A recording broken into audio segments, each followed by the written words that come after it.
Duplex ভবনের আহ, নির্মাণ কাজের পরিদর্শন করতে। আসলে এই ডিজাইনটি যেভাবে ডিজাইন ছিল সেইভাবে মিস্ত্রি আগে যে মিস্ত্রি কাজ করেছে সেভাবে কাজটি করতে পারে নাই।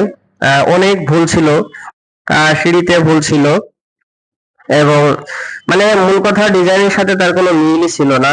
অনেক ভুল ত্রুটি থাকার পর পরবর্তীতে এটা ডিজাইন দেখে আমি সংশোধন করছি। এটা হচ্ছে নিচে একটা বেডরুম, এটা আছে ডুপ্লেক্সের যে সিঁড়ি, পাশেই একটা বড় একটা বেডরুম আছে, সাথে বড় একটা টয়লেট আছে।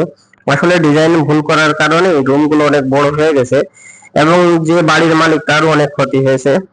এটা হলো অ্যাটাচ টয়লেট। অ্যাটাচ টয়লেটটা নিচতলায় অনেক বড়, এবং এই যে বেডরুমটা দেখছেন বেডরুমটাও অনেক বড়। এটা হচ্ছে কমন টয়লেট।